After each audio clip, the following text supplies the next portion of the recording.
Hello and welcome to Friday Night Fright presents Comic Book Cavalcade 2020. Man, we're going to have some fun this month. Every episode in May, every day in May, there's going to be a brand new episode. It's going to be a mini review of a comic book movie. Yay, can't wait, hyped. So it's going to cover the gauntlet. It's going to be loads of MCU stuff. There's going to be some DC stuff probably. Might be some other stuff. There's going to be Flash recaps of Flash Season 2 every Tuesday. So it's going to be 4 or 5 of those, depending on how many Tuesdays are in May. But it's going to be tight, because I've also got a week off. Yay! Anyway, this is the intro Comic Book Cavalcade. So you'll hear this every day of the week, and then you'll hear an intro for the movie I'm covering that day, or TV show. Ooh, scary! Anyway, I'll be back after a brief word from our sponsor. Hello, I'm back. I don't know if any of you actually want to listen to that intro anymore. I know I don't, so that won't be on tomorrow's episode.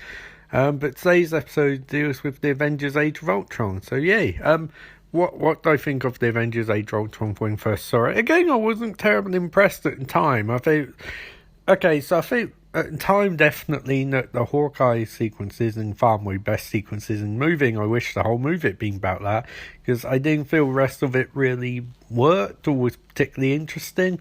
I think I was in a bit of a spot at this point. I was still in that stupid DC's better than Marvel cinematically thing. I mean, comic books, I'd edge DC are better, but in movies, I mean, it's pretty clear in retrospect, Marvel destroys DC movies completely and utterly. So yeah, I wasn't too big fan. I don't know what exactly my issue with it was. I think I was just being a bit of a douchebag, to be honest. I mean, I get the impression that I was, in almost every way I was like that. I mean, it's 5 years ago, I just turned 30 in January, and I was an arsehole. I mean, I was an arsehole in my 20s, but especially with regards to movies back then, it's a very hipster attitude. And it's only now, and I've really thought, I mean, even if you don't like it, why would you get worked up over it? I mean, still stuff like Humanoids and Deep, which are terrible, but I mean, I watched him for the podcast, and I watched him for the sake of it. But yeah, so I mean, at the time we've probably said Avengers Age of Ultron 4 was a little bit better than the first one, but not by much. And especially after Guardians of the Galaxy and Captain, I mean, Marvel Phase 2 is weird, because the event, I didn't really start getting into it until, Captain America Winter Soldier and then Guardians of the Galaxy. Prior to that point, I was not really interested at all. And then this came out, and it was like, oh. So yeah, I wasn't a big fan of Marvel Phase 2 at the time, but this is the climax of Phase 2, and then Ant-Man's the epilogue. So yeah, I mean, who knows, maybe I'll enjoy it more this time. Anyway, that'll be up after a brief word from our sponsors. Yeah, so I really, really enjoyed Age of Ultron.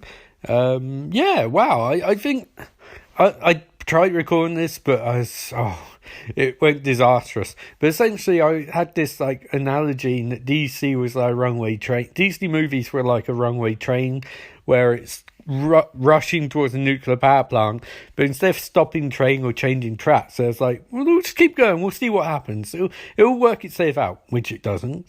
And Marvel's like a nice leisurely country ride on train, where it might not be the most interesting trip sometimes, but the train driver knows where he's going, or knows where him or her is going. They know destination, they know how to get there. You might take 1 or 2 detours, but I mean, you're going to wind up where you want to be, where you should be. And especially if some of the other movies, you might criticise Iron Man 3 or 4 or 2 for being a bit boring, and they are, but they're still leading towards this. It's it's very much a very competent, very streamlined approach. And in some cases, it really works. I think for stuff like Age of Ultron, it works a bit better because, as I mentioned in Guardians of the Galaxy, these movies are at their best when it's almost a singular vision. Vision puns. I mean, this isn't... Obviously, there's elements of this movie that Joss Whedon has been asked to include. The famous story about the 4 vision sequences was we need to set up future shit. And he wasn't terribly happy about that, but at the same time he got Stellan Skarsgård back, who's a really good actor. And there's little bits like that, but at the same time he got to keep in stuff like, as I mentioned in preview, the Hawkeye farm sequence, which is the best part of the movie and one of the best parts about Marvel Cinematic Universe in general. the fact that although there might be tensions, the fact that he can include a sequence like that in a movie to slow the movie down to a degree, less action, yes, but also to have some of the most resonant scenes in the movie and convey themes of the movie in an interesting way. Although in retrospect, it does seem like it might have been Joss Whedon, a bit of wish fancy with regards to separating and divorcing his wife at the time. Maybe this is a bit of wish fulfillment for Joss, having like a wife who stays at home and works with the kids and is very supportive, of his adventures. Although in Joss's case, the adventures weren't necessarily heroic. I mean, I won't dwell too much in that. Joss Whedon's person, I don't really want to discuss him on podcast because, one, this is his last Marvel movie. Two, I have an opinion, but politics and all of that stuff you don't want to get into on a silly podcast, which maybe 3 or 4 people listen to it in terms of daily episodes. So, I mean,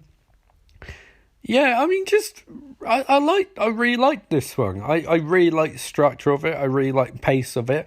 I really like the fact that this definitely feels like they had an idea for like a Avengers sequel, and then Joss kicked up, knocking through stuff in like Hawkeye's family scenes, like Vision's philosophical conundrums, just general nature of it. I mean, there are elements which don't necessarily work as intended. Natasha's speech, Black Widow's speech about being monster was misconstrued by people online as her saying if you can't have kids you're a monster, where maybe if they included it in full dialogue and full scene and didn't delete bits of it, it might have come across as better.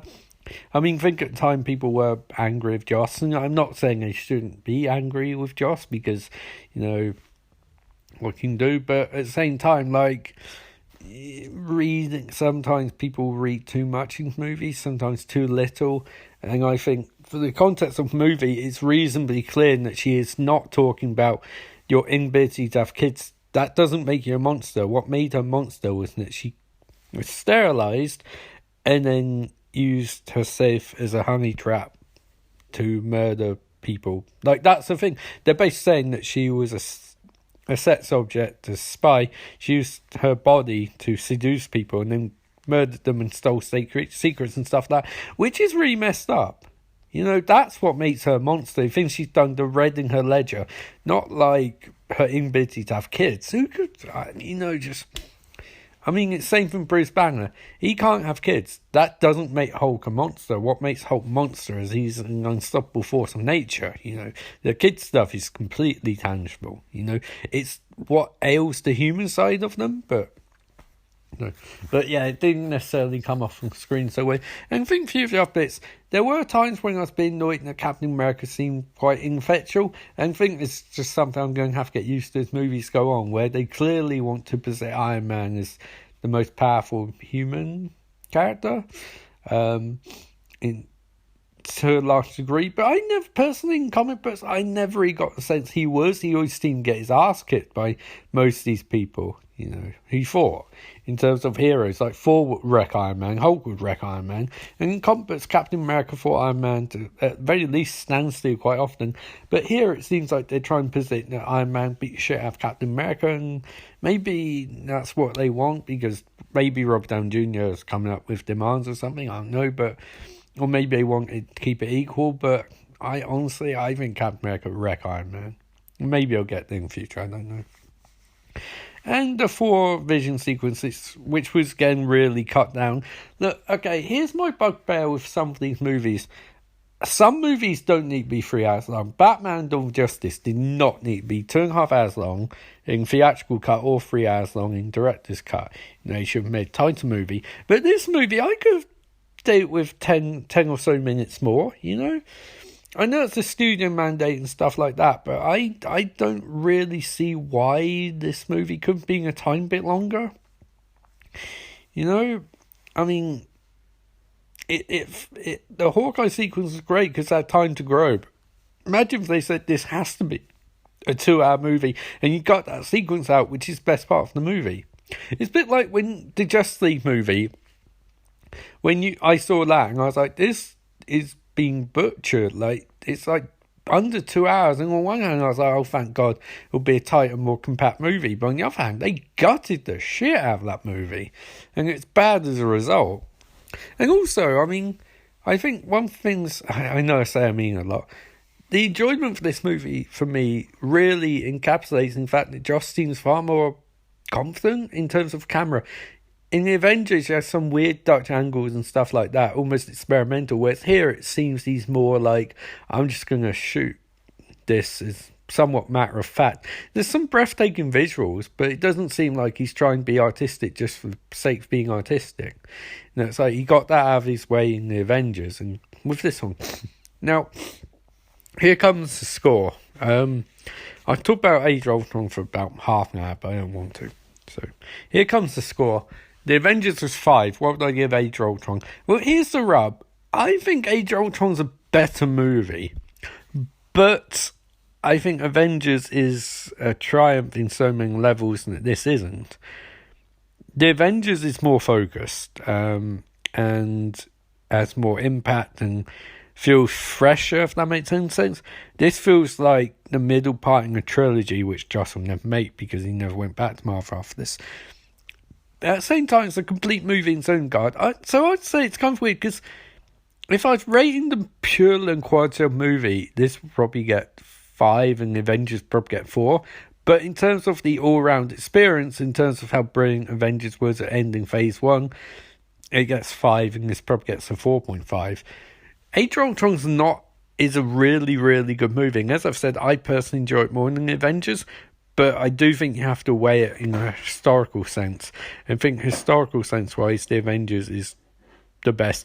And also, the Avengers felt like it wrapped up everything from Phase 1 better than this did. Because Phase 2 was kind of disparate and disconnected. And had some weird-ass movies. And think you can't ignore the fact that if you're weighing this up as a season finale or phase finale, which I am. I know Ant-Man's coming out, which is like the post-credit sequence of Phase 2. But if weighing up like that, you can't really give it, like, I mean, as much as it may succeed in its own merits and as part of the wider frame, it does disregard a fair bit. Like, for example, S.H.I.E.L.D's back, where in Captain America Winter Soldier, S.H.I.E.L.D. falling was such a big part of that, you know. And now it doesn't really seem to matter. And just, I don't know, just also the fact that with Jane and Pepper not being in the movie, it seems like they just didn't want to pay the actresses to come back, even for a quick cameo. Like, there's no reason they wouldn't be at the party sequence. Indeed, there could have been a few neat moments for Pepper and Jane interacting with the rest of the team, you know, rest of people there, you know, or something, I don't know. It just seems weird, like... So yeah, a 4.5 out of 5. Really enjoyed it and very much looking forward to the next movie on the list, which is Ant-Man, which will be on Wednesday. And then another episode of Flash Season 2 will be recapped tomorrow, and we get to see if Barry does any more murdering of his various villains. Anyway, until next time, remember, life is beautiful.